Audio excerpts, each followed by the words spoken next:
Hey guys, Chris from Rocky Mountain Mantids, and today I just wanted to redo my Savannah monitor care video because I feel like last one left out some really important info, and I've also learned a whole bunch from my last care video on Savannah monitors, so let's jump into it. So the first thing I want to talk about is cage size. Cage size is probably debatably the most important aspect of a Savannah monitor's care. You want a minimum, okay, and this is a very bare minimum, of a 6 foot long and 3 foot wide cage. That is the smallest you can go. The recommended minimum is 8 foot long, but obviously that's not a great option for people, and if that's not a great option for you, frankly, you shouldn't have a Savannah monitor. I only have mine because I tried to rehome them to someone who could give them an 8 foot cage, but everybody was going to stick them in a tank, so I said, fuck that. So he's stuck in a 6 foot long, 3 foot wide cage right now. That is a bit too small, but it'll be okay for him until I move into a house of my own. And then I'll get him an 8 foot cage, but that can work. But you want an 8 foot long cage, or, you know, like I said, very minimum 6 foot long, because thermoregulation for all reptiles, obviously, is insanely important. And the Savannah monitors, they require such a high temperature for their basking spot that they need a really good distance to travel away. Because, so here's his basking spot, which I'll talk about temperatures and all that in a little bit. It's so hot. It's so hot right here that if he only had an extra, foot of space from it, it would still be like 96, 98 degrees, just, air temperature, and he would bake alive. Because they need to cool down. They can't always be hot. And another thing too is they get 3 feet long. I mean, in my opinion, even leopard geckos, they're lazy. They don't do anything. But even I feel they should have at least like a 20-gallon long cage, not itty-bitty little 10 gallons or the little tubs. And I know for breeder setups, tubs are the best option, but, as like a pet, I guess, they should be in at least like a 2 foot long cage, because they do like to explore. Yes, they're lazy, but they like to explore. And I feel like it's not fair that we're already sticking them in cages, that we should spoil them a little and give them some room.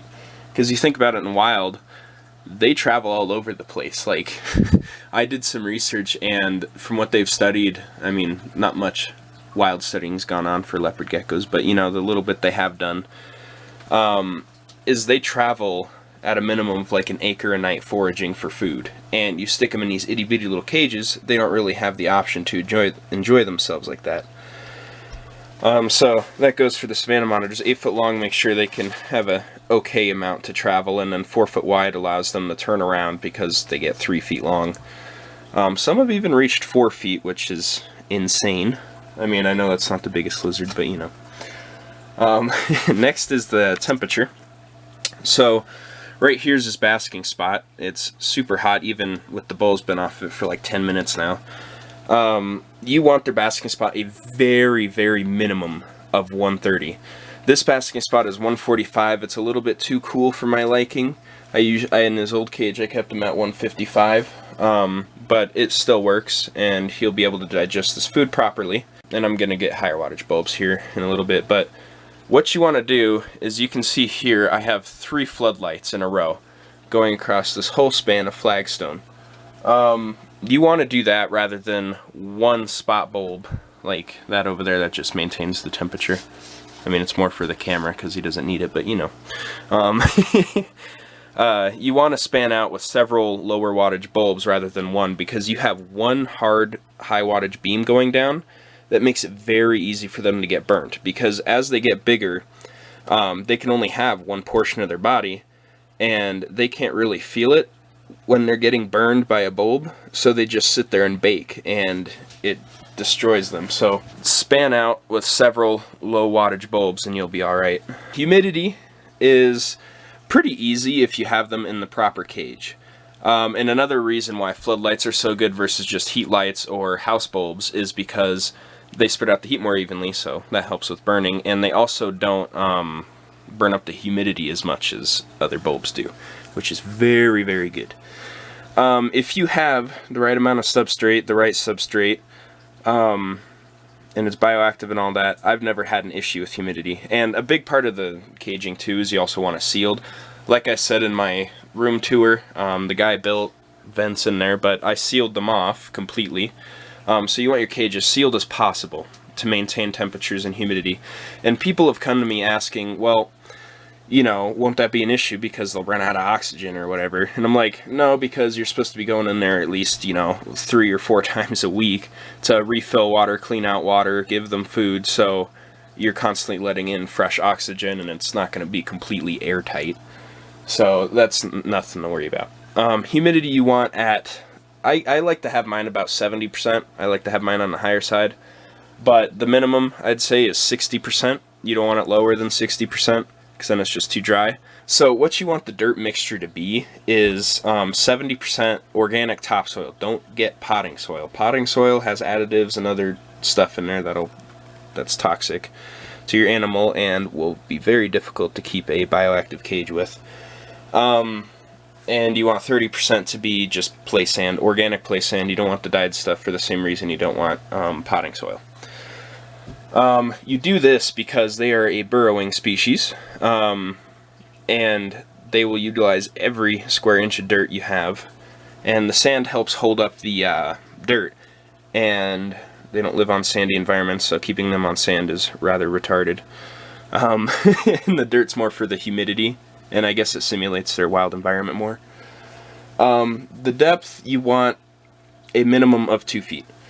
I keep saying minimum in this video, as you guys have probably noticed by now, and it's probably pretty obnoxious, but to be fair, there are a lot of requirements for Savannah monitors, and it's very important you know what, you know, like the most you can skimp out on is because a lot of people buy these lizards for, you know, 15 bucks, don't realize they need this much care, they don't know what the hell to do, so this is kind of for those people.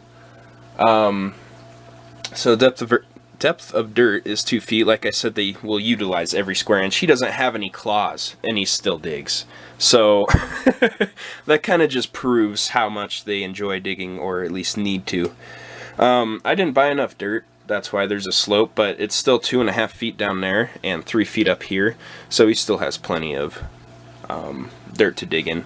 Alright, so the next thing is bioactive. This is very important. You don't necessarily need it, but bioactive I will advocate for damn near any reptile because it visibly makes them so much happier and healthier. And, you know, then there's the best part. You don't have to clean the cage, ever. So what bioactive is it's a mini ecosystem, like a full-on self-running ecosystem inside of your cage. So a lot of people get bioactive confused with naturalistic. So naturalistic is plants and dirt. While bioactive is you can have plants, but they're not necessary, but you need dirt, organic dirt, not potting soil, like I said. And it has what's called a cleanup crew. This includes springtails, isopods, which are also known as roly-polies, millipedes, earthworms, night crawlers, and several other things. Basically the stuff that you lift up a log in your backyard and you see a whole bunch of them. What they do is they eat the mold, they eat the rotting wood, they eat the rotting whatever material, they eat the poop, and so they keep your cage completely clean. And like I said, that simulates a natural environment, which really gets them excited. So yeah, you definitely want to go bioactive because it's hard to clean a cage. I mean, 6 foot isn't terrible, but 8-foot cage, you really don't want to be climbing in there every other day to pick up piles of poo, because they poo a lot. Decor, what you want to do, and this really makes bioactive easy, is you want to get materials like rock, you know, like cement bricks, my logs down there, all that good stuff, even the leaves, which I'll talk about in a little bit. You want to get those all from outside. You do not want to wash them at all. Do not. If there's like spider webs and you don't like spiders, brush the spider webs off. But like this is especially important with the wood. The stone doesn't really matter because everything falls off, but with the wood especially, pick it up, bring it home, and put it in your enclosure. Now, a lot of people freak out being, oh my god, there's bugs in there, there's dangerous bugs, there's centipedes, there's this, there's that. Don't worry about it at all. They will live. These guys, I put these logs in, and this one down here, this big one that he likes to hide under, he's probably under there, so I won't dick with it, but I pulled that in, and it had a colony of like 100 millipedes, and it had a whole crap load of roly-polies, and later found out springtails, which was very nice, because I got to start a few cultures from that, wild springtails, which was cool. Springtails are expensive. I just plopped it right in, and I've never had to clean his cage. I've cultured the springtails, like I said, and they've done all the cleaning for me. But that's very important because, you know, you clean it off, you're not getting any of those bugs, and so you have to buy all of them, you know, and put in that much more effort and money. So it's just easier not to wash it. The rocks, it's kind of the same thing. There's still microorganisms and bacteria and stuff on there. And again, unless there's pesticides or fertilizers or something being used, there's really going to be no damage to your animal from picking something up out of the wild. I recommend going to the woods because that's where obviously everything's going to be the safest rather than your neighborhood. So next we'll talk about leaf litter. This is fairly important. It's not really a necessity, but it's very nice, especially as like when they're smaller. They love to hide in these leaves. He's either always under these leaves or under that log, so he might be under the leaves, so I can't touch anything. But leaf litter is good because they like to hide. It holds in the humidity, and while it's not a ton, it probably saves like 5% humidity. It still helps a little bit because 5% is a decent amount when you're going in between, you know, 65 and 70.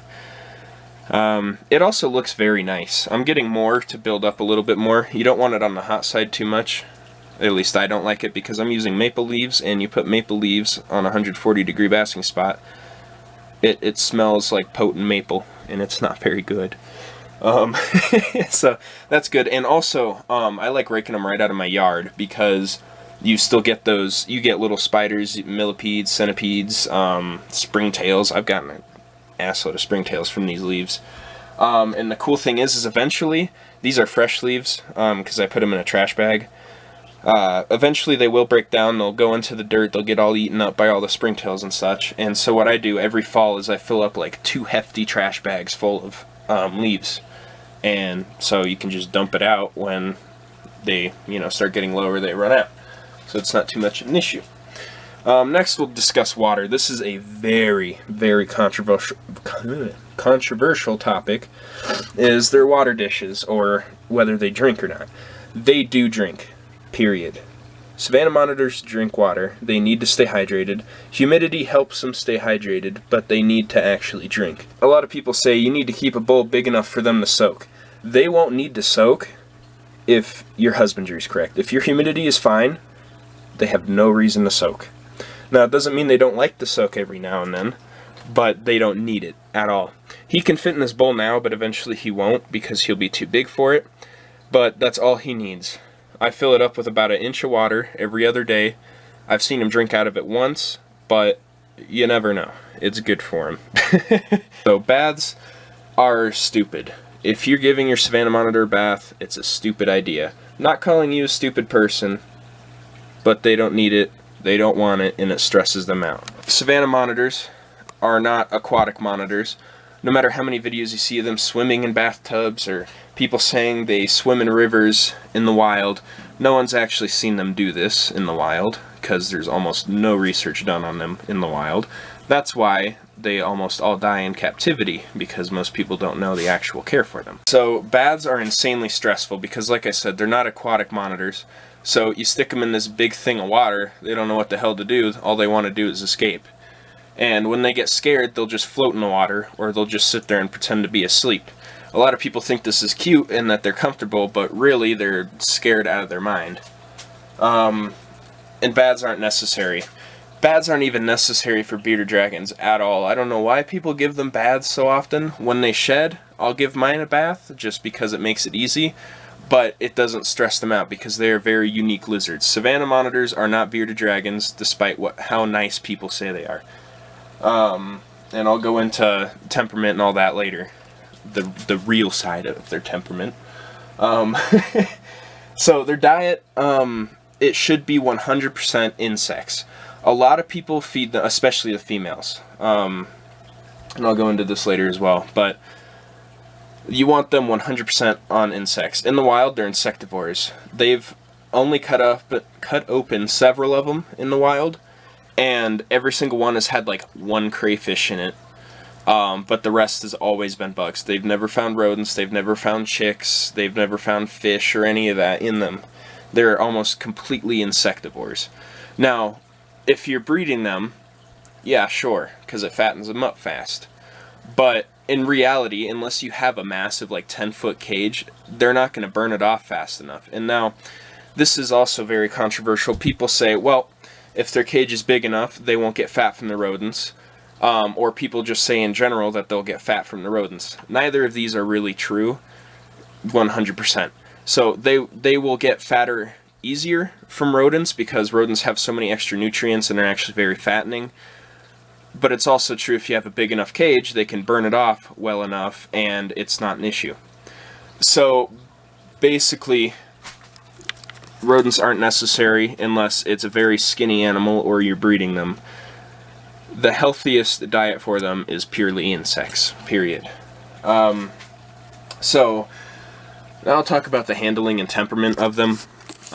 It's not too complicated. A lot of people make it complicated, and it's very controversial, but I'll give it to you here. They are not sweet lizards. They are very smart. They are very cool. But they are not bearded dragons. They are not puppies. They cannot be puppy dog tame. If they are unhealthy, period.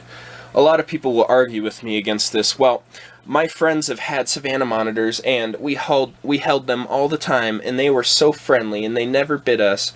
It's like, well, that was a very unhealthy Savannah monitor. I guarantee you, if I saw their setup, it would be almost completely wrong. Savannah monitors should be feisty. Some will tolerate handling, very short amounts. Some will tolerate petting and head scratching and all that in very small amounts. But if your Savannah monitor is healthy, it will not come out of its cage and sleep on you. If it is healthy, it will constantly want to explore and check out its surroundings. And that leads me to my second point, is you don't want them out of their cage for more than like 15 minutes at a time, like 1 or 2 times a week, because their respiratory systems are very sensitive. So you keep them out for too long, it could do permanent respiratory damage. This is a fact, it's not an opinion, so whoever thinks about arguing, no. And the only reason I'm so confident and cocky about the information I have is because I've talked with several experienced people. I've talked to like 3 of the like 5 or 6 real Savannah monitor breeders in the world, and they've told me this info. And they've had the longest living Savannah monitors I have ever heard of. And they have proof of their age. And proof that they've bred them in captivity, and I'll talk about breeding here in a little bit. So Savannah monitors, you don't need to hold them. They don't enjoy being held, they don't enjoy company like bearded dragons might, and that's another controversial topic, but it's pretty obvious bearded dragons enjoy some form of human interaction for whatever reason it may be. Savannah monitors do not. They may tolerate, but they do not like it. So I'll go into like the pet trade side of Savannah monitors, which is horrible. So many of you know, if you're in the reptile hobby, there are wild-caught specimens you can buy, and CBB, or captive bred and born, either way, specimens. So CBB is the parents bred in captivity, and that baby was born in captivity. Just like dogs, cats, stuff like that. Wild caught is pretty self-explanatory. You know, it was caught from the wild and shipped in mass amounts to be sold for cheap, or expensive. Like leaf-tail geckos, I don't get the price on them when they're wild caught because 90% of them have parasites. But that's beside the point.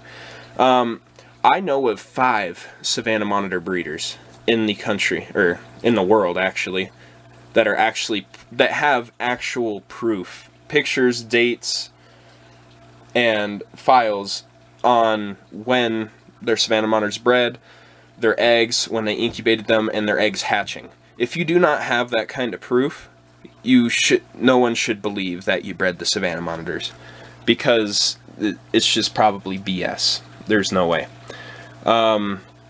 Probably 75 or no, it's probably around 85% of Savannah monitors are wild caught. They're shipped in from Africa in the thousands in early spring, the thousands, and they're sold for dirt cheap, 10, 15, 20 bucks at your local pet shop or at reptile shows. And a lot of breeders, which this pisses me off, a lot of breeders in reptile shows will actually lie and say that their Savannah monitors are captive born. And this is a lie unless they have proof, period. Do not believe them unless they have proof that they bred the Savannah monitors. And most of the wild-caught ones, because they're wild-caught, have parasites, diseases, or who knows what else wrong with them. And you also got to think they got shipped across the world as babies, so they're not going to be very happy. They're going to be insanely stressed, and it's going to be a lot harder for them to trust you. So basically, when you buy them, talk to the person that's selling it. If it's from Petco or PetSmart or any of those big brand pet stores, it's wild caught, period. If you go to a reptile show, breeder says it's captive born, ask for proof. He has no proof, he's a liar, period. Now next will be morphs, the biggest topic on all reptiles. Because that's what makes them exciting, is their different colorations and patterns and such. Savannah monitors, there is no proven morphs for them. I don't care what people told you. Oh, my friend said he had a leucistic, or he had an albino, or a whatever, pastel. Yeah, it's not true. There are no proven morphs. Even Nerd claims to New England Reptile Distributors or something like that. It's an acronym. They're one of the biggest monitor breeders. They're pretty crap. I do not recommend them. Go for smaller breeders that have a good reputation and know what they're talking about, not people that shove 15 baby water monitors in a 2-foot long cage. But they claim to have albino Savannah monitors, but they have no actual proof. So don't believe any morphs unless they have actual proof. Here I'll go into the statistics to wrap up the video. So probably around 90-95% of Savannah monitors die within their first year of being in captivity. The reason for this could be parasites, could be diseases, but most of the time it is because people do not have the proper husbandry. If you do not have a big cage, you don't have very deep dirt, you don't have a high enough basking spot, and you don't have the humidity, they are going to die early deaths. You will not see their damage until they are on the brink of death, because that's what they do in the wild, is they hide their illnesses so they don't get picked on by predators. And I'd say at least 75%, and I don't know the actual statistics on this part, but I'm guessing based on what I've seen and what I've been told by, again, people I trust. Around 75% of Savannah monitors die within their first 5 years. And this is because, again, they made it past the first year somehow amazingly, but because of improper husbandry and other poor choices, like feeding only rodents and stuff, which I've seen people do, the Savannah monitor gets insanely obese, and then it dies, and they wonder why. So just do your research, guys. And females, here's a big thing that people in the Savannah monitor community, at least the ones that are involved in it, not just the people that buy it and are interested in Savannah monitors, people that are actually in the community trying to actively research them, fund research projects and such, to go and study them in the wild, because almost no, like I said before, almost no research, actual field research has been done on them. All the females in captivity with the proper husbandry requirements, again, by the experienced people I've talked to, haven't lived past like 6 or 7 years, while they have adult males that are, 10, 11 years old. So we're trying to figure out how we're going to keep them alive, because they're all dying super early deaths, and that's another reason why Savannah monitors make horrible pets. And yeah, they're cool, but at the same time you have to spend hundreds and hundreds of dollars on them. They're not snuggly, and if you treat them like that and they end up being snuggly, they're going to die early deaths because they are not healthy. The females, we're trying to see... Now, we've proven that the pure 100% insect diet has helped them live longer, because females actually get fatter a lot easier than the males do. And a thing we're trying to do is figure out if simulating all the seasons they have in Africa actually affects their life, because it might have to do something with egg cycling or season cycling. We have no idea, so we're still testing it out. I actually found out that Gucci might be a female, which makes me sad, but it's kind of good, because then I can kind of aid in this female research that, you know, the experienced people are doing. So yeah, that's pretty much all I have to say on Savannah monitors. If you have any questions, leave a comment or send me a message. All I ask is that you do your research. Don't buy a Savannah monitor unless you can give them the 8-foot cage, and you can give them 2 feet of dirt, and you can spend $300, maybe more. Plus all the dirt, that's probably another $150 unless you go dig it up from the woods. Maybe more, actually. So unless you can provide everything I've stated in this video that they need, don't get one, because you're going to give it a shitty life and it's going to die early. So do your research, know what you're doing, and give it what it deserves.